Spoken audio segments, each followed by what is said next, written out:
नमस्कार. एक प्रवासी या सिरीजमध्ये आपण आत्तापर्यंत अनेक व्यक्तिमत्व बघितले, बट आज आपल्यासोबत जे व्यक्तिमत्व आहे ते व्यक्तिमत्व म्हणजे ज्यांनी नगरच्या चाय मस्का या ब्रँडची सुरुवात केली आणि त्याला एका नव्या उंचीवर पोहोचवलं. त्यांनी एका शाखेपासून सुरुवात केलेली, आज जवळजवळ त्यांच्याकडं टोटल 9 त्यांच्या फ्रँचायझीज. आज चाय मस्काचे जे फाउंडर आहे ते रोहित कोडम आपल्यासोबत आहेत. थोडक्यात त्यांचा परिचय त्यांच्याकडून जाणून घेऊया आणि आपल्या या सिरीजमधल्या ह्या भागाला, या पर्वाला सुरुवात करूया. तर सर नमस्कार, तुमचं स्वागत आहे आमच्या चॅनलमध्ये. तर थोडक्यात तुमचा परिचय आपल्या प्रेक्षकांना करून. मी रोहित रमेश कोडम. चाय मस्का ही कल्पना 2019 मध्ये आणली होती. मला त्याच्यामध्ये खूप अडचणी आल्या स्टार्टिंगला, पण कोविड पण सुरुवात झाली तेव्हा, मग थोडं थांबलो होतो मी त्यासाठी.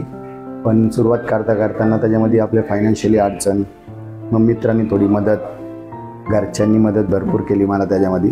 स्टार्टअप त्याच्या आधी पण खूप केले ते, पण काही सक्सेस नव्हते झाले. पण ही जे स्टार्टअप करायचा विचार केला, कोविडमध्ये थोडा वेळ भेटला आपल्याला करायला. माझ्यासोबत माझी टीम म्हणजे माझे मित्रपरिवार, माझे घरचे, यांनी खूप सपोर्ट केला मला त्यामध्ये. आपण काय करणार, काहीतरी वेगळं करायचं असा विचार आला मला. मग मी एकटा न करता आपली टीम तयार करू, म्हणजे ह्याच्यामध्ये रोजगार निर्माण होईल आपल्याला. मग रोजगारामध्ये अजून काय काय बिझनेस करता येईल आपल्याला, त्यामध्ये आपण फोन करू शकतो. मग मी एक थीम ठेवली, चहा. आपण एक सुरुवात करू चहासाठी. चहा सुरुवात करता आपल्याला चहासोबत अजून काय देता येईल. चहा तर कॉमन होता, मग त्यासोबत आपल्याला अजून बेकरी प्रोडक्टमध्ये काय देता येईल फास्टमध्ये. कारण की आत्ता नगरची वाटचाल ही चांगल्या दिशेने चालली आहे, नाही का, म्हणजे इंडस्ट्रियल एरिया डेव्हलपमेंट आणि खूप आता पुण्याच्या बऱ्यापरीने आपण येतोय. आपल्याकडं पण नगरचे जे मुलं असतील, मुली असतील, ते पुण्याकडं कल होता, पण आता थोडं कमी येतोय. लॉकडाऊनपासून वर्क फ्रॉम होम झालं.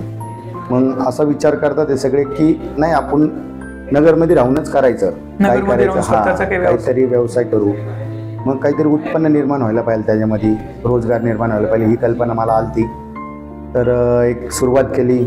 वडिलांनी खूप सपोर्ट केला, आईनी केला, माझी मिसेस त्यांनी सपोर्ट केला, माझ्या परत थोडं माझे सासरवाडीकरचे त्यांनी पण खूप सपोर्ट केला.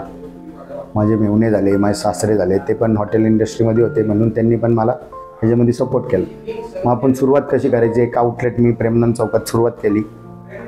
19 मध्ये स्टार्टअप केलं, तर पण थोडी अडचणी आल्या म्हणून मी थांबलो होतो. मग 2020 मध्ये मी स्टार्टअप केलं. कोविड नंतर कोविडमध्ये आपण शॉप घेतलं होतं. मग त्याच्यामध्ये मित्रांचंच असल्यामुळे मला त्यांनी थांबवलं, नाही का, मी करा सुरुवात, पण थांबून करू आपण असं. प्रेमनंद चौकातलं पहिले शॉप केलं तर आपण सुरुवात. त्याच्यामध्ये खूप अडचणी आल्या मला स्टार्टिंगमध्ये, पण मित्र परिवार आणि घरच्यांच्या सपोर्टमुळे मी परत उभं राहिलो त्यात. कोविडमध्ये सुरुवात केली. साधारण स्टार्टिंगला 2 लिटरचा चहा विकत होतो मी, त्याला 4 घंटे लागत होते म्हणजे सेल व्हायला. बरोबर. म्हणजे सकाळी 6-5 वाजता येऊन तो तेवढा रन करायचा, मग तेवढा वेळ जायचा. मग आता काय आलं, आपल्याला क्वालिटी कळाली, कस्टमरला काय पाहिजे. बन मस्का हा स्पेशल आपण आपला ब्रँड तयार केला चायसोबत. मग तो कसा वेगवेगळे व्हेरियंट केले त्यात बनमध्ये. बन मस्का झाला, परत त्याच्यामध्ये वेगवेगळे फ्लेवर्स केले आपण. आता आपण एक 2 आउटलेट झाल्यानंतर आपण बेकरी आपली स्वतःची केली, सुपायला चालू केली, चाय मस्का बेकर्स म्हणून. त्याच्यामध्ये पण माझे पार्टनर्स आहेत, ते पण मी पण, आम्ही सगळे मिळून करतोय आता सुरुवात चांगलीच. आपलं मग 4थं आउटलेट झालं. मग जालन्याला एक आउटलेट झालं आपलं. नांदेडला पण करतोय आपण सुरुवात, परत पुण्याला बघतोय आता. म्हणजे असे स्टार्टअप चालू आहे. आणि आपल्या यूथकडे आपल्याला सुरुवात करायची आहे की त्यांना द्यायचं आहे की तुम्ही रोजगार निर्माण कसं करायचा. एकट्या माणसाने सुरुवात केल्यावर त्याच्यासोबत जाताना 4 ते 5 जण सुरुवात अटॅच होतात. मग त्यांना रोजगार निर्माण करायचा कसं करायचं, ड्युट्या व्यवस्थित लावायच्या सगळ्यांचं. आपण त्यांना सुरुवात कशी करायची, नाही का, स्टार्टिंगपासून. चहा हा असा बिझनेस आहे की ह्याच्यामध्ये तुम्हाला लॉस नाही होत, तुम्हाला फक्त त्याच्यामध्ये आहे ना सिस्टीममध्ये काम करावं लागतं. असं आहे. व्यवस्थापन व्यवस्थित केलं तर आपल्यासोबत 8 ते 10 जण रोजगार निर्माण करतात त्याच्यावर. कारण की सकाळी 5 वाजता रन करायचं असतं, संध्याकाळी 10 वाजता लोक म्हणजे कस्टमर येतातच चहा घ्यायला. मग ह्याच्यामध्ये आपल्याला त्यांच्यासोबत रिलेशनशिप, कस्टमर संग आपल्या संग बोलणं, त्यांचे कस्टमर संग आपण बोलणं, हे सगळे रिव्ह्यूज आपण त्यांना तिथं द्यायला पाहिजे. कारण की कस्टमर हा काय असतं, कोणत्या टेन्शनमध्ये आलेला असतो, ते काय ह्याच्यामध्ये असतं आपल्याला माहिती नसतं, पण आपण त्यांच्या संग रिप्ले करणार हे आपल्या हातात आहे. मग त्याच्यापासून एक फॅमिली तयार होती. Healthy communication.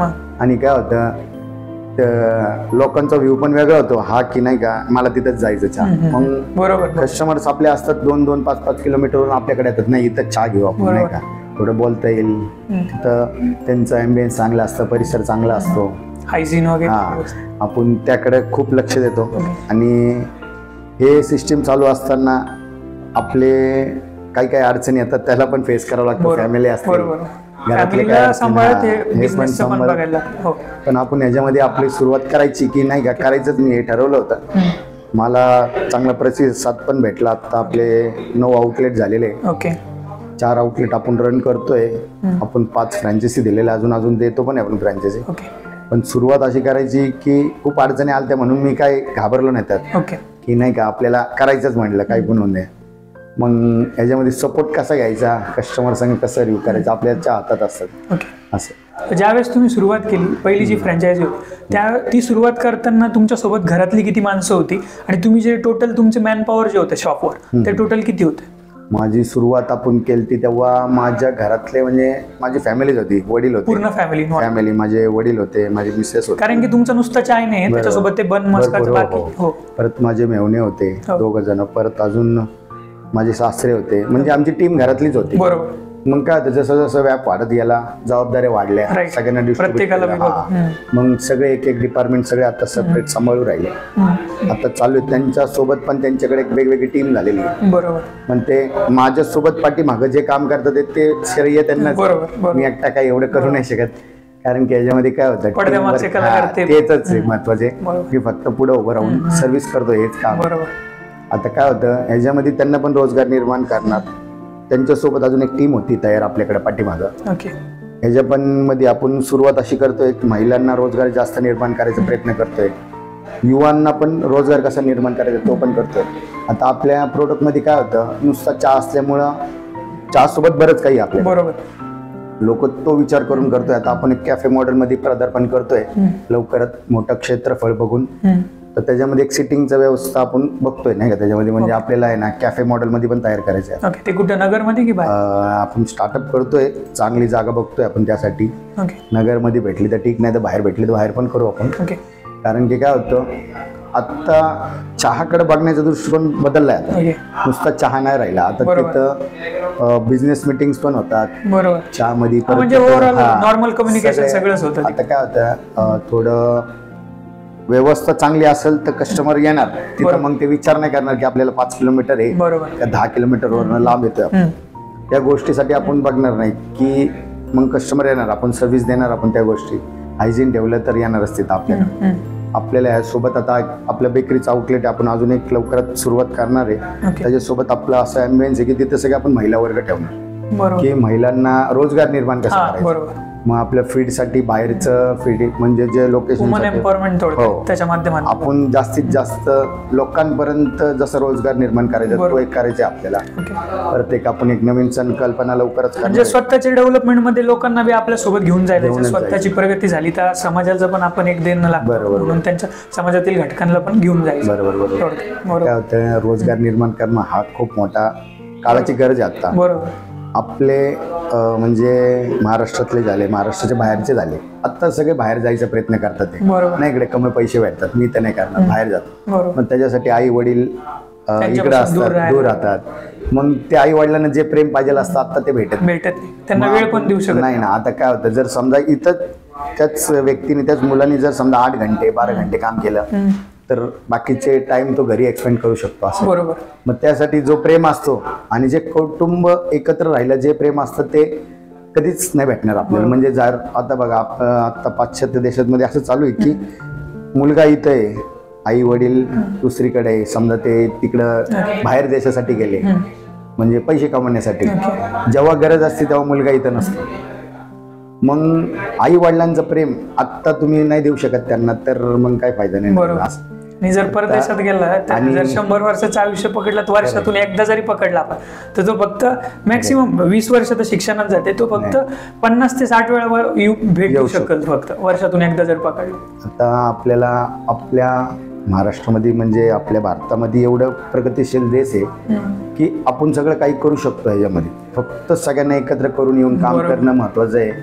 आणि आपलं कुटुंब हे महत्वाचं आहे, त्याच्यामध्ये सगळ्यांसंग राहून एकमेकाला सहकार्य करणं, तरच बिझनेस होऊ शकतो.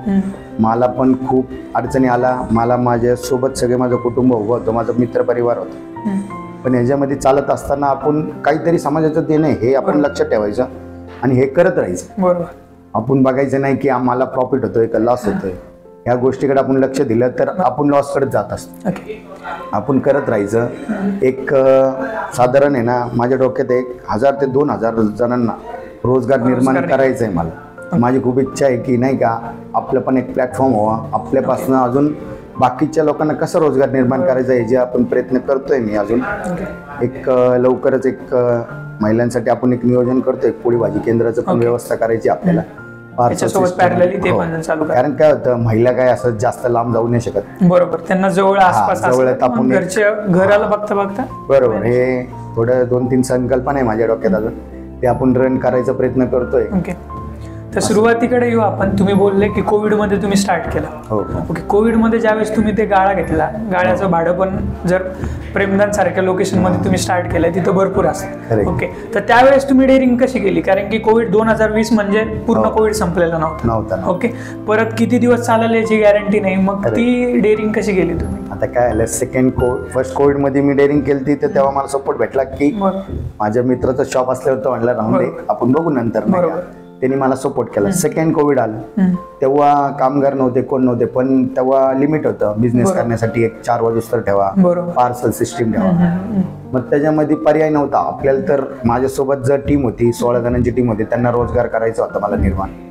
मला त्यांना काहीतरी मोबदला द्यायचा होता की तुम्ही 4 घंटे तरी या, 5 घंटे तरी या, तुम्हाला तुमचा मोबदला भेटला. आणि तेव्हा अशी गरज होती सर की आपल्याला 2 पैसे नाही भेटले तरी चालेल, पण 2 रुपये तरी जायला पाहिजे, ते सोबत राहणं, टीमला राहायला पाहिजे. माझ्याकडचे बाहेर गावाची पण टीम होती, त्यांचे म्हणजे राहायचे पण हाल होते, असे म्हणजे प्रॉब्लेम होते तेव्हा, की तेव्हा आपण करणारच की नाही का, करायचंच. त्यावेळेस सपोर्ट करणं गरजेचं होतं. त्यांना तेव्हा जॉब पण नव्हता.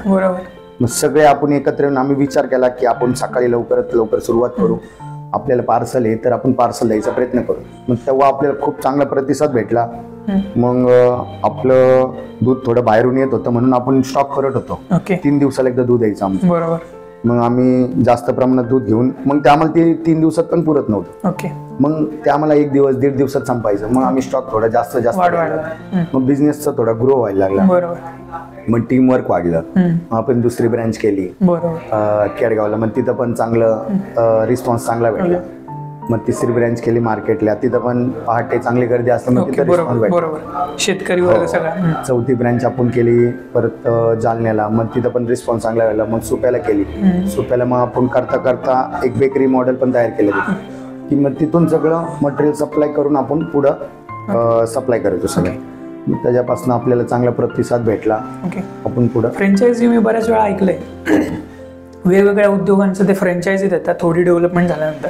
बट पहिली जी तुमचं मेन इन्कम सोर्स असतो, ती पहिली तुम्ही जी शाखा स्टार्ट केली, जी तुमची फ्रँचायझी ती, तर त्याच्या उत्पन्नाचा कसा ताळमेळ बसवतो आणि कसा बसवला तुम्ही? आणि त्याच्यानंतर दुसरी फ्रँचायझी तुम्ही ज्यावेळी स्टार्ट केली, पहिली तुमच्या स्वतःच्या असतील किंवा तुम्ही दुसऱ्याला दिल्या असतील, तर ते ओव्हरऑल त्याचं भांडवलचं कॅल्क्युलेशन कसं आहे दुसऱ्याला देताना? आणि जर स्वतः तुम्ही करत असाल तर भाडं आणि बाकी सगळं म्हणजे बॅकअप प्लॅन किती महिन्याचं तुम्ही हे करता? कारण की स्टार्टिंगला रेंट म्हणजे तुम्हाला इन्व्हेस्ट करायला लागतं आणि इन्कम त्या मानाने कमी असतो, तर ते कसं? आपण स्टार्टिंगला करताना असा विचार करायचा की आपल्याला प्रॉफिट होणारच नाही. 1 वर्षभर डायरेक्ट समजायचा. मी स्टार्ट करताना पण समोरची जी व्यक्ती असेल त्यांना सांगतो, तुम्हाला 700 दिवस हा फक्त स्ट्रगल करायचा. बरोबर. 701वा दिवस असेल म्हणजे 2 वर्षानंतरचा तो दुसरा दिवस असेल, तिथून तुम्ही प्रॉफिटला करू शकता शेअर. पहिले जे आपल्याला 365 दिवस असतील, त्याच्या पुढचे जे 365 दिवस असतील, म्हणजे हे 2 वर्ष झाले. हे 2 वर्षात आपल्याला फक्त स्ट्रगल जास्त समजायचं. 2 वर्षानंतर जो 3रा वर्ष लागेल तिथून पुढे आपलं प्रॉफिट आहे. कारण की काय होतं, हा बिझनेस असा नाही की तुम्ही टाकला की लगेच तुमच्याकडं कस्टमर येणार. आपण क्वालिटी प्रेफर करणार, परत आपल्याला कस्टमर संघ एक मित्र आणि एक फॅमिलीसाठी वेळ लागतो त्या गोष्टीसाठी. ते कस्टमर तुमच्याकडे त्या गोष्टीसाठी नाही येणार थोड्या दिवसांनी, की ते म्हणतील नाही हे असतात तिथं, मला त्यांच्या संग बोलल्यावर मला चांगलं वाटतं म्हणून मी येतो. Right. मग त्यांची फॅमिली येणार. मग ह्याच्यामुळे काय होतं, आपल्याकडे कस्टमरचा व्ह्यू बघण्याचं वेगळं होतं. आपल्याला तेच पाहिजे असतं की कस्टमर संग बोलायचं कसं, तुम्ही सर्व्हिस कशी देतात. बरोबर. चहाचे दुकानं तर खूप आहे, बरोबर, पण काय होतं तुम्ही क्वालिटी गल्ली गल्ली ते क्वालिटी देणार महत्वाचं आहे. बरोबर. आणि कस्टमर संग तुमचं बोलणं कसं आहे, व्यवहार कसा आहे, की ज्यांनी त्याला यायला तिथं वाटेल. पण दूर 5-10 किलोमीटर दूर जरी असलं तर नाही बाबा जाता जाता तिकडे चहा घेऊ आणि असं कस्टमरला आपल्याला ते तर करणार. त्याच्यापासून आपल्याला काय होतं, आपण जे भाडे वगैरे असतात त्याच्याकडे दुर्लक्ष, इकडे फोकस असतो आपल्याला, पाठीमागं आपण प्रॉफिट कडे लक्ष देणारच नाही ना. मग ह्याच्यापासून उत्पन्न तयार होतं. सोबत राहणारी जी टीम असते त्यांना पण सॅलरी चांगली भेटते. आपण म्हणजे करताना थिंकिंग असं करतो की मला 2 वर्ष काही भेटणारच नाही. बरोबर. मग आपण त्या गोष्टीने केलं तरच आपल्याला बिझनेस होतो. पहिल्या दिवशीपासून प्रॉफिट भेटणार नाही आपल्याला असा विचार करायचा, मग तरच बिझनेस रन होणार. असं नुसतं चहा म्हणजे चहाची टपरी टाकली तर कुणी करू शकतो, त्याच्यात जास्त भांडवल लागत नाही. किंवा रेंटचं जर असेल, तुम्हाला स्पॉट जर असेल तर त्या स्पॉटचं जे रेंट आहे त्याच्यावर डिपेंड करतं. बट तुमचं त्याच्यासोबत चाय मास्क आहे तुम्ही जर म्हणले तर त्याच्यासोबत तुम्ही बन देता, तर ते बनचं जी इन्व्हेंटरी आहे ती कशी मॅनेज करतात, त्याचं ते बनचं लागणारा त्याचा कच्चा माल आहे तो कुठून परचेस करता किंवा कुणाशी टाय अप तुमचा. आपण कसं आहे आता बनसाठी काय केलेलं आहे, आपण आपले सुप्याला बेकरी तिथून आपले सगळं मॅन्युफॅक्चरिंग तिकडे होतं.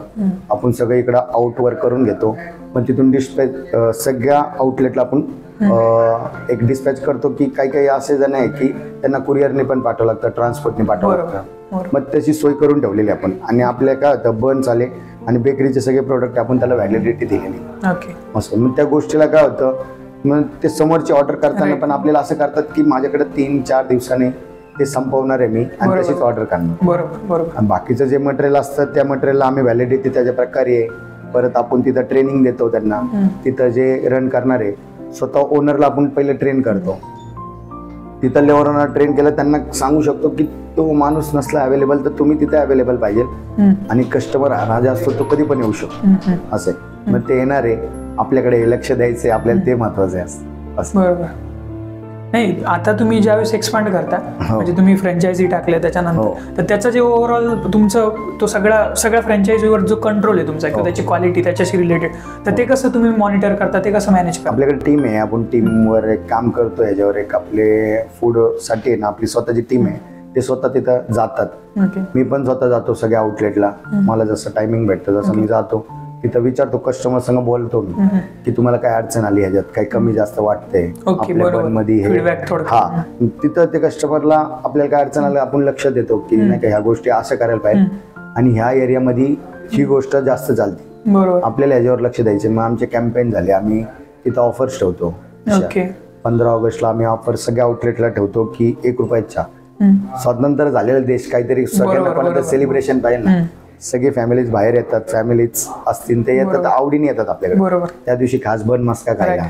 1 रुपयाचा ही कल्पना आम्ही 2021 पासून स्टार्ट केली. ती आतापर्यंत तशीच चालू ठेवतोय आणि चालू ठेवणार आहे. सगळ्या आउटलेटला आपल्याकडे 1 रुपयाचा असतो. 15 ऑगस्टला 26 जानेवारीला तोच रन करतो आपण 2 रुपयाचा.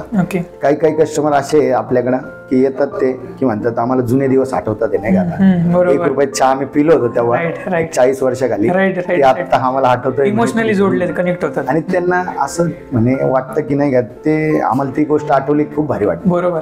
म्हणजे नाही का 1 रुपयात चहा आम्ही पिलेलो आहे त्या काळामध्ये 40 वर्षाखाली 30 वर्षाखाली, तेव्हा 1 रुपयात चहा होता.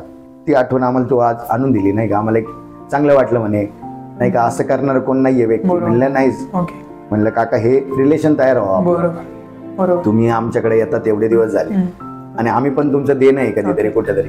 मग हे थोडी आमची सेवा म्हणून आणि देशप्रेम तुमचं पण आमचं पण हे थोडं आम्ही व्यक्त करतो असं आहे. म्हणून आपण करत असतो हे सगळे इव्हेंट्स. तुमच्या सगळ्या आतापर्यंत 9 फ्रँचायझी आहे. तर एका फ्रँचायझीचं जे तुमचं अॅन्युअली जो टर्नओव्हर आहे किंवा जी उलाढाल आहे ती किती, म्हणजे जर पैशात सांगायचं झालं किंवा एक रॅन्डम फिगर साधारण बघितलं ना, जसं आपण ओन करतो ना, जसं आपण बघतो तर एक 3 ते 4 लाख रुपयाचा टर्नओव्हर महिन्याचा होत असतो. कधी कधी जास्त पण होतो. आता हे चहा बिझनेस असा आहे, ऋतूनुसार जास्त बिझनेस होतो. बरोबर. आता काय होतं, पावसाळा आणि हिवाळ्यामध्ये टर्नओव्हर जास्त असतो, उन्हाळ्यात मग थोडा डाऊन होतो. पण त्या बिझनेसला आम्हाला काही फरक नाही पडत की आमच्याकडे आणि घेतात. आणि काय होतं, आम्ही त्यासोबत 2-3 लिक्विड आयटम पण आम्ही आमचे स्वतःचे ओन केले. मग तेव्हा कस्टमर म्हणतात काही थंड आहे का, मग आम्ही कोकम आहे, आमचं स्वतःचा ब्रँड केलाय कोकम सरबत. परत एक सोलकडी म्हणून आम्ही ते स्वतःच ओन करतोय. म्हणजे काय होतं, कस्टमरला काही थंड पाहिजे असतं, मग आम्ही आमच्याकडे रेडी प्रोडक्ट पण चालू आहे. आता आपल्याकडे दुसरीकडे जायची गरज नाही आपल्या कस्टमरला, नाही का. मग लहान मुलगा त्याला किंवा त्यांनाच घेऊ वाटलं तर घेऊ शकता. आता काय होतं, मग कस्टमर दुसरीकडे जाण्यापेक्षा आम्ही आमचे प्रोडक्ट तयार केलेले आणि आपल्याला सगळ्या ऋतूमध्ये बिझनेस असाच असतो. आपण नाही की नाही का हा उन्हाळ्यात कमी असतं असं काही नाही, होत नाही. आता आपल्याकडे म्हणजे एक 2021-22 मध्ये थोडी अडचण आली, मग थोडं जरा 2 वर्ष झाले आपण ते कव्हर केले. मग सगळ्या आउटलेटला तसंच बिझनेस आहे अजून तरी.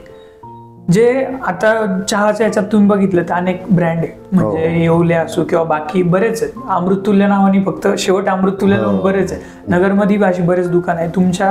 तुमचे जे कॉम्पिटिटर म्हणजे ज्या प्रेमदान चौकात आहे त्याच्यात तिथून पुढंच काही अंतरावर 2-1 दुकान आहे, पण तरी त्या कॉम्पिटिशन मध्ये तुम्ही स्वतःला एक डिफरन्शिएट केलं आणि तुमचे जे कस्टमर रँडमली, मी झालं 2-3 वर्षापासून नगरमध्ये, बट संध्याकाळचा एक चक्कर मारला सगळ्यात जास्त गर्दी तुमच्या दुकानासमोर असते. तर ती डिफरन्शिएट करण्यासाठी असं काय गोष्टी केल्या की तुम्ही कस्टमर तुमच्याकडे अट्रॅक्ट होतो? आता कसं आहे सर, सगळ्यात पहिले असतं फॅमिली रिलेशन. कस्टमर म्हणून आपण बघतच नाही, फॅमिली पार्ट म्हणून. ते माझा एक फॅमिली पार्ट आहे. त्यांच्या सुखदुःखात आपण बोलणं, त्यांचे काही गोष्टी असताना आपल्याकडे शेअर करणं. एक माणूस लागतो की नाही का, अरे तिथं बोललं की मला थोडं चांगलं वाटतं. मग ग्रुप्स येतात, आपण त्यांच्यामध्ये शेअर करतो नाही का, थोडे त्यांच्या गोष्टी ऐकतो. हा जो फॅमिली कट्टा होतो ना तयार, तिथं फॅमिली आले, मित्र आले, मग त्यांचे कलिग्स येतात, सवयीने तिकडे आपोआप अट्रॅक्ट होतो. आपल्याला ते महत्वाचं आहे की तुम्हाला त्यांच्यासोबत पहिले फॅमिली रिलेशन करावंच लागेल. तुम्ही कस्टमर म्हणून बघूच नका. तो माझा फॅमिली पार्ट आहे, तो माझा मित्र आहे, माझा एकदम जवळचा फॅमिली रिलेशनशिप आहे, असं काहीतरी बघितलं तरच कस्टमर तुमच्याकडे येणार. तुम्ही फक्त पैसे घेतले, हा झालं बोल चालला, तसं नाही. तुम्ही त्या गोष्टीने बघितलं तर ते एक रॅन्डम विचारपूस ते म्हणजे समजा इथं पण चहा प्यायचा, पुढच्या चौकात पण चहा प्यायचं. पण त्या गोष्टीकडे आपण बघणार नाही. आपण बघणार की नाही माझा फॅमिली रिलेशनशिप आहे त्यासोबत आणि मी त्या गोष्टीने त्या संग बोलणार. तुम्हाला आता इतक्या दिवसांचा एक्सपिरियन्स आहे, जे नवीन तरुण आहेत आता, तुम्ही हल्लीच्या काळात बघितलं सोशल मीडिया म्हणा किंवा इंस्टाग्राम बाकी सगळ्या गोष्टीवर स्टार्टअप किंवा आपण म्हणतो ना उद्योजकतेची एक लाट आलेली आहे. त्याच्यात सगळ्यांना वाटतं की आपला काहीतरी स्वतःचा उद्यम असावं, आपण काहीतरी स्टार्ट करावं. तर तुम्ही या जर्नीतून पुढे सरकलेत, बट जे नवीन तरुण मुलं आहे किंवा ज्यांना त्याच्यात यायचं आहे, तर त्यांना जर समजा एखाद्याला चहाचा व्यवसाय करायचा आहे तर त्याला कशी सुरुवात करावं, तर त्याच्याबद्दल काय सांगाल तुम्ही? चहाचा बिझनेस करायला आपल्याला काय होतं, सगळ्यात महत्त्वाचे असतात पॉईंट्स. आपण स्पॉट निवडतो. आपल्याकडे एक टीम आहे त्यासाठी. एक त्या टीमने आपल्याला ती टीम मदत करते की आपल्याला बिझनेस कुठं पाहिजे आणि कोणत्या दिशेला पाहिजे. तर ती बिझनेस आपल्याला गुगल लोकेशनवर आपल्याला पूर्ण माहिती देते. मग ती एक MBची टीम आहे, ती माझ्या संघ जवळजवळ 4 वर्ष आले काम करते. ती मुंबईची टीम आहे आपल्याकडं. ते आपल्याला पेड केल्यावर ते आपल्याला ती माहिती देतात. त्यांचं नाव काय? ते एक सुमित म्हणून माझे कलिग्स होते, त्यांच्यासोबत त्यांनी आपले काम पण केले. पण चांगली टीम आहे, त्यांनी मला खूप मदत केली याच्यामध्ये. कारण की ओव्हरऑल अनालिसिस करतात, ते पूर्ण तिकडली एरियाची माहिती घेतात. 1.5 किलोमीटरची मला माहिती देतात की याच्यापासून आपल्याला बिझनेस कसा होईल, तिथं कोणता मॉडेल तयार पाहिजे. आपल्याकडे फ्रँचायसी देताना पण आपण 3 मॉडेल केलेले आहेत. एक बेकरी मॉडेल केलं, एक अमृततुल्य मॉडेल आहे, एक कॅफे मॉडेल. आता कॅफे मॉडेलचा आपण करतोय सुरुवात लवकरच. मग आपल्याला 3 मॉडेल तर आपल्या नगरमध्ये आता बघायला भेटतात. एक अमृततुल्य मॉडेल प्रेमदान चौकात आहे, एक 3 नंबर स्टँड पुणे स्टँड पाशी आपण बेकरी मॉडेल केलेलं आहे. परत आपल्या सुप्याला पण एक अमृततुल्य मॉडेल तर आपण सगळीकडे रन करतोय 6 ठिकाणी. आता आपण एक कॅफे मॉडेलमध्ये उतरतोय लवकरच. मग आपल्याला कस्टमरला दाखवायचं कसं आहे की नाही का आम्हाला पॉईंट पाहिजे, पॉईंट असेल तरच आपण करतो. कारण की काय होतं याच्यामध्ये महत्वाचं तेच आहे की त्यांना तिथं कसं रिलीफ होतं. हायवे झाले कनेक्ट, राईट चौक झाले, परत जिथं चौपाटी आहे जास्त तिथून म्हणजे लवकर कनेक्टिव्हिटी व्हायला पाहिजे आपल्याला, ते महत्वाचं. सहज तुम्ही पोहोचू शकले पाहिजे, जास्त गल्ली बोळात मध्ये नाही पाहिजे. परत पार्किंग एरिया पाहिजे, कारण की सगळे पायी येतात असं नसतं. काही जण 2 व्हीलर 4 व्हीलर, काही ट्रकवाले पण येतात आपल्याकडं आणि आपल्याकडं स्वच्छता कामगार असतात. मग ते पण येतात त्यांचे व्हेकल्स घेऊन. त्यांना पण अडचण नाही व्हायला पाहिजे, यांना पण नाही व्हायला. डॉक्टर झाले म्हणजे ॲम्ब्युलन्स झाले. आता आपल्या एरियात जास्त हॉस्पिटल्स आहेत. तर त्यांचे ॲम्ब्युलन्स असतात तर त्यांची पण पार्किंग व्हायला पाहिजे बरोबर. व्यवस्थित, मग ते पण येतात आपल्याकडे. ती सगळी सोय बघूनच आपण पॉईंट निवडतो. ओके. मग त्या दिशेनेच गेलं तरच आपल्याला बिझनेस होणार आहे. म्हणजे स्टार्ट करताना या गोष्टी बेसिक हो, आहे, ह्या हे बघूनच नंतर त्यात यायचं, त्याच्यानंतर तुम्ही काय एफर्ट्स टाकता हो, ते आपण नंतर. काय होतं कुठं पण बिझनेस केला तर होत नाही, कस्टमरची सोय करायला पाहिजे आपण, तरच आपण बिझनेस करू शकतो. आपण त्यांना काय देऊ शकतो हा. कस्टमरला. आता हे कस्टमरला दिली आपण सर्व्हिस तरच आपण तिथं बिझनेस करू शकतो. नाही तुम्ही जर छोट्या गल्लीत टाकलं तर तिथे गाडी लावायला जागा नाही, शेजारच्याला अडचण, आपल्याला अडचण. मग तिथं काय होतं कस्टमर म्हणतो मी कशाला ऐकून घेऊ कोणाचं. स्पॉट म्हणजे डिपेंड आपण सगळं स्पॉटवरच काम करतो.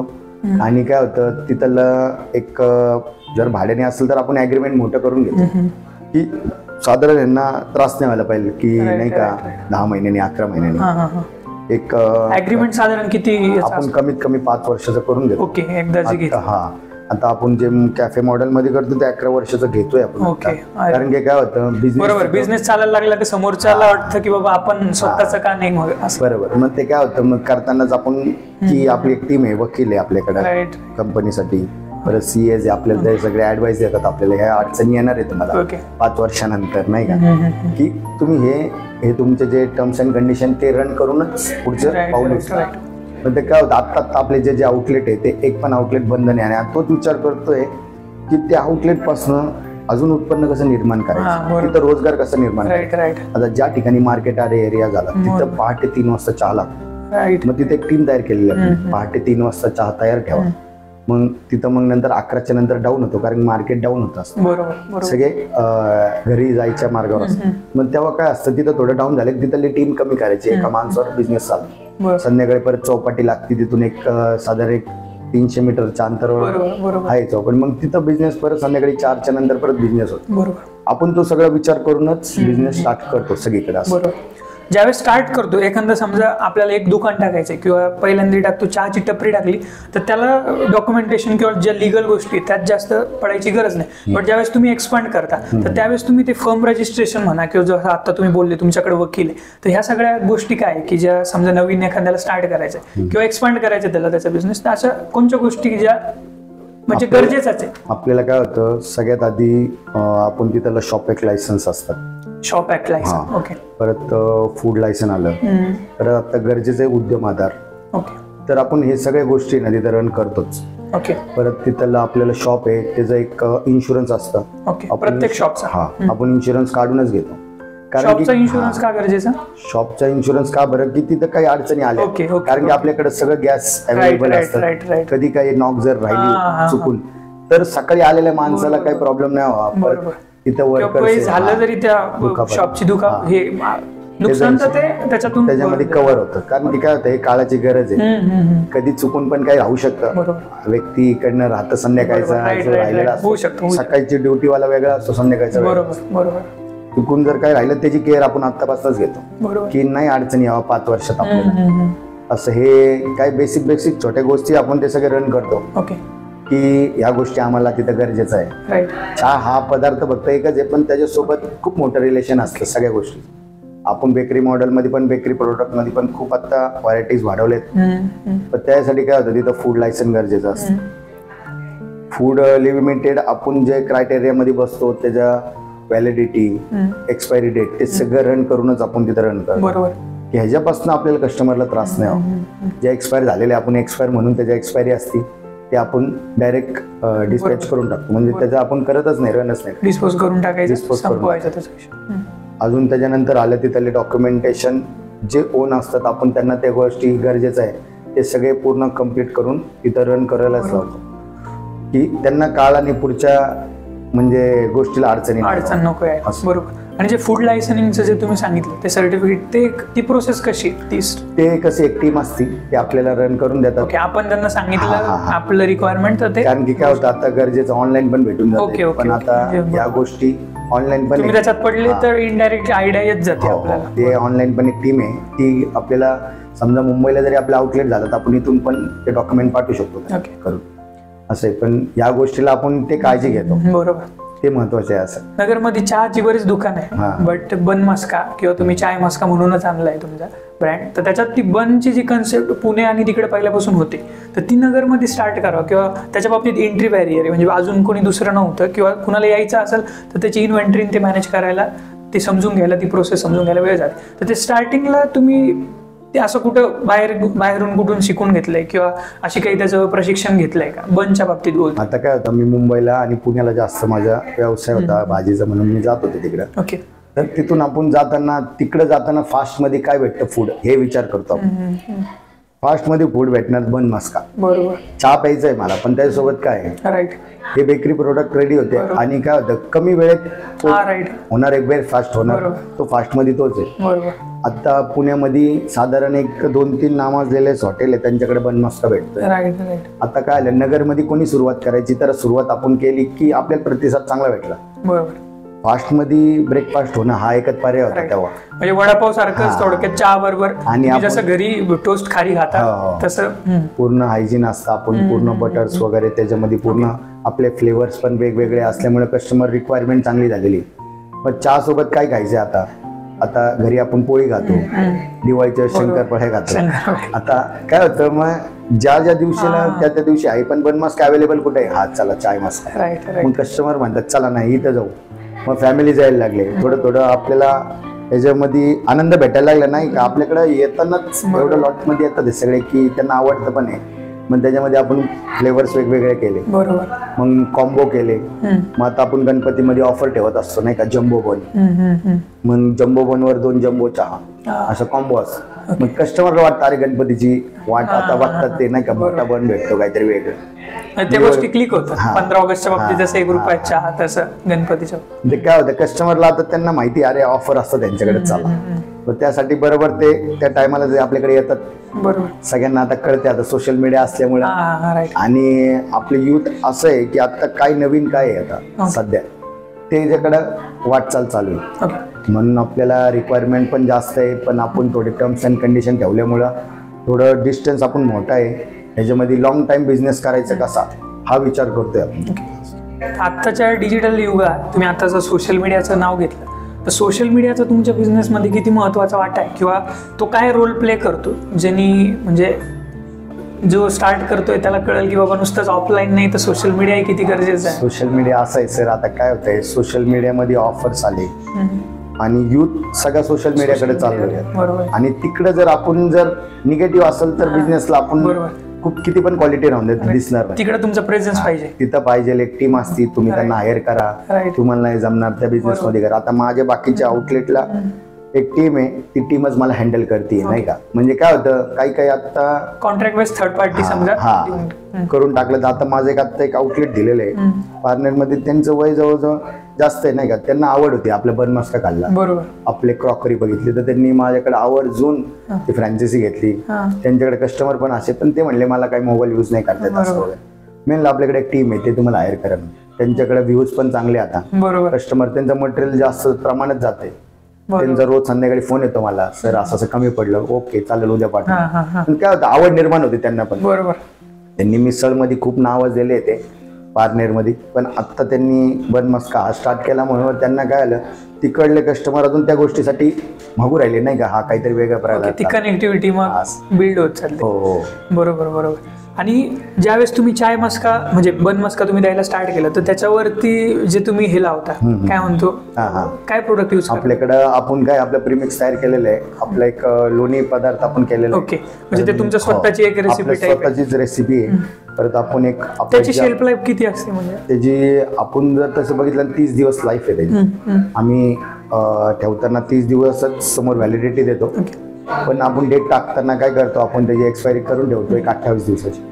पण समोरच्या म्हणजे कस्टमरनी किंवा पार्टीनी पण ते लवकरात लवकर संपवावं, आणि जेवढं लागतं तेवढंच घ्या. राईट, म्हणजे कन्झ्युम झालं तर ते एक तर हे होईल, नाही तर मग फेकून द्यायला. बरोबर. मग ते 30 दिवसानंतर आम्ही सांगतो तुम्हाला ते एक्सपायर झालेले ते फेकावं लागतं. एक मला पडलेला प्रश्न आहे, लय दिवसापासून मी विचार करतो, तुमच्याच बाबतीत नाही, सगळ्या चहाच्या फ्रँचायझी ज्या दिसतात त्या, की जी चहाची टेस्ट आहे किंवा साखरेचं जे प्रमाण आहे ते म्हणजे असं कमी जास्त कधीच होत नाही, असं कसं, किंवा होत असेल तर त्याच्याच बाबतीत कसं करता तुम्ही ते नियोजन? कसं असतं, फिक्स फॉर्म्युला आपण किती म्हटलं की बाबा एवढं टाकायचं, तरी ह्युमन एरर होणार, तर त्यात कसं? एक प्रीमिक्स तयार झालेला असतो, प्रीमिक्स वर आहे. परत आमचं एक पेटंट तयार झाल्यावर आम्ही एक टायमिंग त्याच्यावर केलेलं आहे नाही का. ओके, पेटंट आहे तुमच्याकडे आता? आपल्याकडे पेटंट पण अरे आहे. वा. आणि आपण काय केलं आता ह्याच्यावर आहे ना, पेटंटवर काय करतो आपण, जेव्हा प्रीमिक्स टाकतो त्याची थेअरी रेसिपी पूर्ण आपण हे प्रशिक्षण देतो ज्या ओनरला, मग त्या टायमिंगला ते पदार्थ टाकणार, त्या टायमिंगला ते काढून घेणार. ओके. मग दुधाचं उकळून घ्यायचं प्रमाण, ते सगळं प्रमाण आपण प्रीमिक्स त्यांना शिकवतो नाही ओके. का. मग त्याच्यावर काय होतं, सगळीकडे क्वालिटी सेम बनते. मग दुधाची क्वालिटी सेम असती, चहाचं व्हेरियंट सेम आहे, बन मस्का सेम आहे, क्रीम रोलमध्ये फ्लेवर्स आहे आपल्याकडं, तर ब्रेड टोस्ट आहे, ब्रेड जाम आहे. आता ब्रेडमध्ये पण आम्ही 4 प्रकारचे काढले, वेगवेगळे फ्लेवर्स काढले ब्रेडमध्ये पण. आता काय ब्रेड बटर हा कॉमन होता, तर ब्रेडमध्ये ब्रेड जाम, लहानपणी आपण जे जाम बरोबर जाम पोळी, तर तसं आम्ही एक पदार्थ नवीन चालू केला, ब्रेड जाम, परत ब्रेड मस्का, असे वेगवेगळे जे आहे लहान मुलांना आवडतील ते पण आता मोठे पण आवडीने खाऊ राहिले. बन मस्का झाला, ब्रेड झाला, काहीतरी वेगळं भेटते म्हणून लोक आवडीने येतात त्याच्याकडे. आता ही जी प्रीमिक्सची टीम आहे ही पूर्ण त्यांना ट्रेनिंग देतो आम्ही. ट्रेनिंग दिल्यावर त्यांच्याकडनं आम्ही थेरी करून घेतो त्या आउटलेटला की तुम्हाला हे करायचं आहे असं. मग त्यांच्याकडे ती झाल्यावर, ट्रेनिंग झाल्यावर त्यांच्याकडे एक टायमर असतं आपल्याकडे, त्यांना मग तिथं सेट करून देतो. मग ह्या गोष्टीपासून आपण काय होतं, सेम क्वालिटी सगळीकडे सेम येते. ओके. तुम्ही जसं सांगितलं जे तुमचं इन्ग्रेडियंट आहे त्याच्यामध्ये तुम्ही चहाच्या मसाल्यात जे यूज करता त्याचं पेटंट घेतलंय, तर ते पेटंट मध्ये आता समजा बरेच चहाची फ्रँचायझीज आहेत, त्यांचे प्रत्येकाचा फॉर्म्युला वेगळा, तर मग असं युनिक थोडं डिफरन्शिएट केलं तरी त्याचं पेटंट भेटू शकतं की प्रोसेस कसं आहे त्याची थोडी प्रोसिजर असते सर. पहिले फूड लायसन्ससाठी आपल्याला अप्लाय करावं लागतो ना, त्यासाठी थोडी जरा एक माहिती असते. ते जे एक ऑफिसर्स असतात त्यांच्या संग आपल्याला माहिती घ्यावं लागतं. ओके. मग आपले पेटंट पुढे पाठवल्यावर ते रेडी केले तर आपण ते यूज करू शकतो. ओके. म्हणजे जर त्यांनी रिजेक्ट केले तर आपण ते यूज नाही करू शकतो. असे ते सक्सेस व्हायला पाहिजे. म्हणजे पेटंटनी एक एंट्री बॅरियर बनलाय. तुमच्या प्रोडक्ट मध्ये काय काय यूज करता ते त्यांना ती माहिती द्यावं लागते, ते येतात आपल्याकडे. बरोबर. मग त्यासाठी ते अडचणी नाही यावं म्हणून आपण ते सगळ्या गोष्टी करून घेतलेल्या आहे. हे कधी केलंय तुम्ही? हे आपण 2021 मध्ये केलं होतं. 20 मध्ये आपण स्टार्ट केलं. 21 मध्ये आपले थोडे कलिग्स होते मुंबईचे माझे, तर त्यांनी मला सांगितली ही गोष्ट आपल्याला कालांतराने पुढे जाऊन अडचण येणार. मग ह्या गोष्टीसाठी आपण आधीच तयारी करून ठेवली होती. त्यांनी मला खूप मदत केली त्याच्यामध्ये. पण फ्युचरची प्लॅनिंग कशी आहे? तुम्हाला एक्सपांड करायचं आहे तुमचा बिझनेस, तुम्ही फ्रँचायझी वाढवलाय आता, मागच्या 2-1 वर्षात तुम्ही बरेच फ्रँचायझी ऍड केल्या, 1 पासून केलेली सुरुवात ती 9 वर येऊन पोहोचली, तर तुम्ही नगरच्या बाहेर जाण्याचा किंवा नगर जिल्ह्यात बाकीचे तालुके आहेत तिथपर्यंत पोहोचण्याचा असा प्रयत्न आता करताय की आता नगरवर फोकस करायचा? आपल्याला आता कसं आहे सर, एक नगरच्या बाहेर पण आणि नगरमध्ये पण जेवढे जास्त उद्योजक तयार होतील त्याचा प्रयत्न करतोय आपण. ह्याच्यापासून त्यांना रोजगार कसा निर्माण करणार. समजा आता एक जणांनी जर एका एरियामध्ये जर आपण आउटलेट केलं तर त्याच्यामध्ये ना 7 ते 8 जण रोजगार निर्माण होतो. बरोबर. तर त्या माणसाकडे बघायचा दृष्टिकोन वेगळा होतो, म्हणजे समाजाचा, बरोबर, त्या एरियाचा, म्हणजे तिथला तो एक रिस्पेक्ट थोडक्यात भेटायला लागते. तो तिथला एक चांगला व्यक्तिमत्व तयार होतं की हा ह्याच्यामुळे आमची 9 माणसं सुद्धा. बरोबर. मग त्याच्यापासून काय होतं, त्याच्याकडे बघायचा दृष्टिकोन आणि त्याच्याकडे मग बाकीच्या गोष्टी नाही का निर्माण होतात की नाही का भाऊ हे बिझनेस आलाय याला काय करू. मग त्याच्याकडनं सल्ले घेणं की या गोष्टीसाठी मग त्याला थोडं चांगलं वाटतं नाही का मी चांगलं काम करू राहिले. मग माणूस असा विचार करतो की आपण करताना पण ह्या पॉईंटकडे करतो की आपण एका तालुक्याला एका जिल्ह्याला एक आउटलेट द्यायचा प्रयत्न करतो. आता इन्क्वायरी खूप येतच आहे आपल्याला, पण आपण थांबलोय थोडं की नाही का आपल्याला पॉईंट इश्यू आहे. आपण काय होतंय त्यांचे पॉईंट घेतोय, आपल्याला रिक्वायरमेंट टाकतो आम्हाला इथं पॉईंट बस स्टँड एरिया झालं, कमर्शियल एरिया झालं, बरोबर, ज्यांनी चाललं पाहिजे. नुसतं फ्रँचाइज देण्यात काय अर्थ नाही. हॉस्पिटल्स, कॉलेज, आपल्याला सगळे एक डिस्टन्सवर पाहिजे की तुम्ही समजा चौकात केलं, चौपाटी तिथे केलं तसं बिझनेस होत. बरोबर. मग काय होतं याच्यामध्ये अडचणी येतात वर्षभरानंतर की माझा बिझनेस होत नाही, डाऊन होतो, तो परत तुम्हाला ब्लेम करणार, काहीतरी करा, आपले प्रॉब्लेम येतोय, फूडला हे होतंय, म्हणून आपण करतानाच असा विचार करतो बस थोडा वेळ घ्यायचा. पण आपल्याला करताना पण तो जो एंटरप्रेन्योर तयार होणार आहे की त्याच्याकडे दृष्टिकोन पाहिजे 10 वर्ष हा बिझनेस करणारच. बरोबर आहे, तरच हा बिझनेस चालणार. मग आपण म्हणलो नाही फ्रँचायझी दिली त्याच्याकडे जायचंच नाही, बघायचंच नाही, पण तो काय करतोय काय नाही करत त्या गोष्टीकडे आपण दुर्लक्ष करतो. एक टीम तयार करतोय आपण त्यासाठी, पण लवकरात लवकर जास्त फ्रँचायझी पण आशा करतो की स्वतः ओन पण तिथं आपल्याला राहायला पाहिजे असं. आता तुमच्या वेगवेगळ्या फ्रँचायझी आहे, बाकी ज्या तुमच्या स्वतःच्या 4 तुम्ही जे स्वतः ओन करता, तर त्याचं टोटल पैशाचं जे गणित आहे, म्हणजे पैसे टोटल जो तुमचा इन्कम आहे त्याच्यानंतर तुमची कॉस्ट आणि त्याच्यानंतर उरणारे पैसे आणि ते पैसे परत बिझनेसमध्ये तुम्हाला परत रिइन्व्हेस्ट करायचे, त्याच्यापासून दुसरं काही करायचं, तर हे डिसिजन कसं म्हणजे डिसिजन आता कसं आहे, आता सुरुवात करायची आपल्याला बिझनेसमध्ये रन करायचं आहे, सकाळी उठल्यापासून संध्याकाळपर्यंत हेच विचार करतो बिझनेस कसा वाढवायचा. बरोबर. आता अडचणी येत असतात सगळ्या गोष्टीत, फायनान्शियली तर खूप अडचण येते, पण ह्याच्यामध्ये आपल्याला काय करायचं आहे, तुमच्या स्टेजला आता कसं आहे, आता येणाऱ्या अडचणी आलत्या, आता ते सॉल्व्ह झालेलं आहे. ओके. फायनान्शियली पण आपण व्यवस्थित आहे. आता अजून एक आउटलेट करायचं म्हटलं तर आपण तेवढं फायनान्शियल तयार करू शकतो. फॅमिलीचे खर्च आणि बिझनेसचे खर्च ते कसं मॅनेज करता तुम्ही? आता फॅमिली खर्च म्हटलं तर आता माझी मिसेस आहे, तिला एक आउटलेट दिलेलं आहे मी, पैसा त्याचा इन्कम पण तुमच्याकडे होणार आहे. ती स्वतः सगळं तिकडला बिझनेस बघती, म्हणजे माझा घर खर्च थोडा थांबलेला आहे म्हणून तीच बघती असं. मग बाकीच्या 2 गोष्टी असतील 3 गोष्टी मी हँडल करतो. बरोबर. माझी आई सपोर्ट करते, माझे सासरेकडचे माझे सासू सासरे, तुमची सासूरवाडी इथलेच आहे प्रॉपर. परत अजून माझे मेवणे 2-3, म्हणजे याच्यात फॅमिलीचा तुम्हाला मोठा हातभार आहे खूप. आणि परत लहान सासू वगैरे भरपूर असतील, त्यांचे चुलते माझे पण घरातले असतील, माझ्या आत्या वगैरे, ते पण खूप मदत करतात बिझनेस मध्ये. सर एकट्यात मजा नाहीये, त्याच्यामध्ये फॅमिली परिवार खूप मोठा सपोर्ट लागतोय.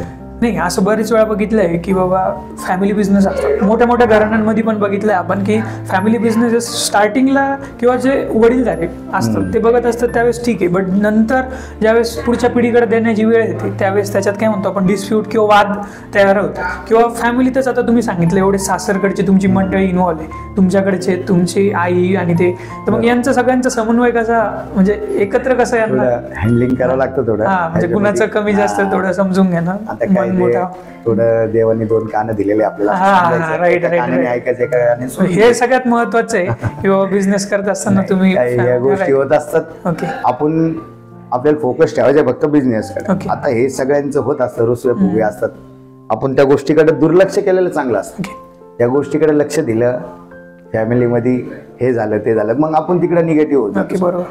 सगळ्यांकडे अडचणी आहेत, सगळ्यांकडे प्रॉब्लेम्स आहे, हे आहे. आपण बघायचं आपल्याला देवाने ह्या कार्यासाठी दिलेलं आहे की ह्यांना निर्माण करायचं आहे, तर आपण ह्या दृष्टिकोनासाठीच बघायचं. आपण पाठीमागं वळून बघितलं, माझं मागं हे झालं म्हणून असं झालं, तिथं जर आपण बघितलं तर मग आपण निगेटिव्ह पडत जातो. आपल्याला पुढं कसं अजून 10 जण कसं निर्माण करायचं ह्याच्याकडे बघायचं. जसे उद्योजक तुम्ही तयार करणार, तुमचा मित्र सर्कल मोठा करा, मग तुम्ही मोठे व्हा. बरोबर. तुमची फॅमिली मोठे करा, मग तुम्ही मोठे व्हा. इनडायरेक्टली तुम्ही एकटे जर वर जायचा प्रयत्न केला तर कधीच सक्सेस नाही होणार. ह्याच्यामध्ये तुम्हाला टीम लागणार, तुम्हाला पूर्ण तुमचं वर्किंग साठी तुमची फॅमिली, तुमची टीम, तुमचे मित्र, सगळे मंडळी. आपण वर्षभराने जरी भेटलो आज तर असं वाटेल नाही पाहिजे तू वर्षभराने भेटला मला, नाही तू कुठेतरी मदत कर, असं ह्या भावनेनेच आपण त्याच्याकडे बघायचं. असं तरच आपला बिझनेस होणार. बरोबर. हे सगळ्यांना म्हणजे फॅमिलीला जोडून घेणं किंवा कुणाचं कमी जास्त काही दुर्लक्ष करणं काही गोष्टींकडे ते गरजेचं आहे. बरोबर. तर तुम्ही सांगितलं तुमचं बालपण नगरमधलंच आहे. ओके. तुमची शाळा, स्कूलिंग, तुमचं शाळा किंवा शिक्षण पुढचं? मी काय मार्कंडे विद्यालय गांधी मैदानात, तिथं मी 10वी पर्यंत शिक्षण केलं. नंतर सारडा कॉलेजमध्ये मी आज 11वी 12वी झाली. त्याच्यानंतर मी फॅशन डिझायनिंग कडे वळलो होतो. वडिलांचा बिझनेस होता टेलरिंगचा, तर तिथं आवड होती थोडी, मग फॅशन डिझायनिंग केलं. मग तिथं थांबलो थोडं, मग परत म्हणलो काहीतरी वेगळं करायचं, मग लॉला ऍडमिशन घेतलं. नगरमध्ये मग लॉला घेतलं. मग तसं करताना मग ग्रॅज्युएशन कम्प्लीट झालं माझं. ग्रॅज्युएशन झालं, लॉला ऍडमिशन घेतलेलं. तर मग आता काय करायचं आता बिझनेस तर करायचा होता. मग बाकीचे स्टार्टअप आधी केलते, सगळे सीझन वाईज बिझनेस पण करायचो. म्हणजे सीझनल ज्या गोष्टी पण बिझनेस करायचो. पण त्याच्यामध्ये काय व्हायचं, तेवढ्यापुरती तेवढा बिझनेस, तेवढ्यापुरती तेवढे पैसे, पण करायचं काय म्हणजे लॉंग टर्म साठी काही नव्हतं किंवा काही नव्हतं. आणि सर रोज उत्पन्न असतं ना, तर ते कधी पण ब्लीड असतं, म्हणजे नाही का ते थांबू नाही शकत. बरोबर. आणि सिजनेबल बिझनेस मध्ये काय होतं, आपण करतोय 8 दिवस, 8 दिवसानंतर परत चिंता माणसाला, परत वर्षभर थांबायचं त्या बिझनेस साठी. आहेत बिझनेस मध्ये पण काय होतं, रोज येणारं उत्पन्न ते महत्वाचं असतं. तुम्ही तिथं 10 रुपये आणा, 10,000 आणा का 1,00,000 रुपये आणा, तर ते रोज येणारं उत्पन्न जे असतं त्याच्यापासून फायनान्शियली आपण स्ट्रॉंग होतो. ह्याच्यापासून उत्पन्न आणि आपल्याला रोजगार हे महत्वाचं ठरतं. भांडवल खेळतं राहतं हा, तुमचं. आपल्याला ते महत्वाचं आहे, तेच बघायचं असतं. कारण की काय होतं, आता काय होतं हल्ली युथला असं झालंय की मला थोडे पैसे भेटले बाद झाले आणि मी लगेच फ्लाईट मोड होतो, म्हणजे नाही का, इथं दुर्लक्ष होतं. बरोबर बरोबर, तसं तुम्ही नको. बिझनेस करताना असा विचार करा की 10 वर्ष मी या बिझनेसच करणार, मी दुसरा विचारच नाही करणार. मला पर्यायच नाही, इकडेच लक्ष द्यायला लागणार. मग आपण त्या बिझनेस पासून जर आपण जरी थोडे थोडे पैसे बाजूला टाकले तरी आपले 10-20 लाख रुपये कसे बाजूला पडतात कळत. बरोबर. म्हणजे माणूस डेअरिंग करतो, माझ्याकडे 20 लाख आहे की मला प्रॉपर्टी घेऊ शकतो मी. बरोबर. हे गोष्टीपासून आपल्याला डेअरिंग येते. जेव्हा पाठीमागं जो पैसा पडलेला असतो ना, तिथं आपल्याला लक्ष नाही जायला पाहिजे की हा आहे म्हणून. 5 वर्षानंतर आपण एक स्टेबल होतो की आपल्याला बिझनेस करू शकतो, अजून ग्रोथ होईल आपली. बरोबर. अजून करू हा बरोबर. फक्त पुश करणारा एक व्यक्ती लागतो त्याला, बरोबर बरोबर, सांभाळून घेणारा. राईट. ते आपण जरी केलं आणि मी करतोय आणि करत राहणार आहे शेवटपर्यंत. राईट. तुम्ही याला सुरुवात लग्नाच्या आधी केली होती की नाही, मी लग्नाच्या नंतरच मी सुरुवात केली. ओके. असं मग माझा ट्रॅव्हलिंगचा पण बिझनेस होता, त्याच्यामध्ये पण मी लॉस गेलतो. ओके. त्याच्यानंतर कोविडच्या आधी भाजीपाल्याचा व्यवसाय करायचो. कोविड नंतर ही जी जर्नी तुमची 4 वर्षातच तुम्ही जी जे करू तुमच्या लाईफ मध्ये जो जी ग्रोथ आहे ती 4 वर्षाचा पिरियड कोविड नंतरच मी हे सगळे निर्णय घेतले. Right right right. आणि घरच्यांचा पण सपोर्ट होता, कर काय करायचं ते कर. राईट राईट, बरोबर. कारण की हे बाकीचे तसा सपोर्ट असणं गरजेचं आहे. काय करायचं, तुझ्या मनावर काय लागेल ते कर, काय होईल ते तुझं बरोबर. असं जरी बोलले तरी आपल्याला. आणि वडिलांनी पण तेव्हा सुरुवातीला मला मदत केली ती, म्हणून नाही का आपण घाबरलो नव्हतो या गोष्टी. बरोबर. वडिलांचं पण पाठिंबा असणार. वडील माझे आता 1.5 वर्षाखाली ऍक्सिडेंट मध्ये थोडं जरा हे झालं त्यांचं, त्यांचा खूप सपोर्ट होता. त्याच्यानंतर मला माझ्या आईनी, माझ्या मिसेसनी कधी मला असं भासू नाही दिलं की नाही का वडील नाही आहेत. बरोबर बरोबर. प्रत्येक गोष्टी ते ठामपणे माझ्यासाठी उभे राहिले. बरोबर. परत माझे काही मित्र असतील थोडे नाही का, त्यांनी पण खूप मदत केली याच्यामध्ये. कारण काय होतं अशा वेळेस आहे ना, माणूस हँग होऊन जातो, आता काय करू. बरोबर. निर्णय घ्यायला कोण नसतं तेव्हा विचार येतो काय करू आता, नाही आता सगळं सोडून द्यावं. पण तेव्हा त्यांनी पण सपोर्ट केला की नाही करा, जसं होतंय तसं करा. सपोर्ट लय महत्वाचा आहे भाऊ कुठल्याही बिझनेस मध्ये. माणसाला तेच महत्वाचं असतं. काय होतं, जो करतोय ना त्याला करून द्या तुम्ही ना, त्याला थांबू नका. फक्त तुम्ही पुश करा त्याला की हा तू कर, आम्ही आहे, तू कर, आम्ही आहे. बरोबर. या गोष्टी जरी केल्या ना, समोरच्याचे होप्स वाढतात. बरोबर. आणि तो डेअरिंग वाढते त्याच्याकडे. बरोबर. आम्ही हाय करतो, आम्ही आता पण जे आउटलेट करतोय तुम्ही करा, आम्ही आहे, हेच शब्द सांगतो. म्हणून ते तिथं सक्सेस होतं. ते आता पण काय होतं, डेअरिंग करणं महत्वाचं. जेव्हा माणसाकडं उत्पन्न वाढतं ना, तेव्हा तो काही 2 गोष्टी अजून वेगळ्या विचार करतो, नाही की नाही का मला करायचंच आहे, ट्राय करतो. बरोबर. मग तिथं काय बिझनेस मध्ये एक तर लॉस होतो, नाही तर प्रॉफिट होतो. त्याच्यापेक्षा दुसरं काही होतच नाही. असं डेअरिंग करणं महत्वाचं आहे, गरजेचं आहे. असं सगळ्यात मोठा जिल्हा नगर आहे. बरोबर. आणि सगळ्यात जास्त एंटरप्रेनर नगर मध्ये. फक्त हे आपल्याला काढायचे आहे. बरोबर. बाहेर ही जर सुरुवात जर आपण केली सर, तुमच्यासारखे परत माझ्यासारखे अजून उद्योजक असतील, बरोबर, तर महाराष्ट्रामध्ये सगळ्यात जास्त नाव आहे ना अहमदनगर. कारण की काय होईल, हे जे ना याच्यामध्ये खूप मोठे बरोबर म्हणजे कष्ट करणारे खूप मुलं पण, नगरचे आजूबाजूचे तालुके म्हणजे नगरमध्ये तालुके पण तेवढेच सक्षम, तिथलची माणसं पण तेवढीच. सगळ्यात जास्त साखर कारखाने आपल्याकडे. बरोबर. नगरमध्ये सगळ्यात जास्त व्यापारी वर्ग पण आपल्याकडे आहे. फक्त उत्पन्न कसं निर्माण करायचं हे पण जरा सगळ्यांना कळलं ना सर, हे बाकीचे जे आता आहे ना आपल्याला, म्हणजे महाराष्ट्राकडे बघण्याचा आणि नगरकडे बघण्याचा दृष्टिकोन बदलून जाईल. बरोबर. आपल्याकडं इंडस्ट्री एरिया येऊ राहिले, त्याच्यामध्ये कसं ग्रोथ व्हायला पाहिजे ही पण आपण बघायला पाहिजे. कारण नगरमध्ये सगळ्या गोष्टी सुधारतात. आता जे 5 वर्ष खाली होतं ना, आता राहिलं नाही. म्हणजे आपण प्रेमदान चौकात जेव्हा जातो ना, तेव्हा 5 वर्ष खालची आठवण काढली ना सर, तेव्हा सगळं ड्राय एरिया काहीच नव्हतं. आता जातोय तर असं वाटतं काहीतरी नवीन एरियामध्ये. इकडे कोहिनूर झालं किंवा बाकी सगळ्या गोष्टी. बरोबर. आणि मॉल्स होतात. बरोबर. म्हणजे या गोष्टीकडनं काय होतं, नगरची वाट चालली ना आता प्रगतीकडे चालली. बरोबर. डीमार्ट आले, झुडिओ म्हणा किंवा KFC, VFC, भरपूर ब्रँड झालेले आहेत आपल्याकडे आता. ते नगरचा दृष्टिकोन बदलतंय, म्हणून आपल्याला पण आपले उद्योजक तयार करणं महत्वाचं आहे. तुम्ही म्हणजे आजचा 2-3 दिवसापासून मी कॉन्टॅक्ट करतोय तुम्हाला, तुमचं बिझी शेड्यूल होतं, तुम्ही आज वेळ काढला त्याच्याबद्दल धन्यवाद. तुमचे जे फ्युचर प्लॅन आहे ते प्लॅन व्यवस्थित वर्कआउट व्हावं किंवा तुमची जी ग्रोथ आहे अशीच चालू राहावं, त्याच्यासाठी तुम्हाला शुभेच्छा.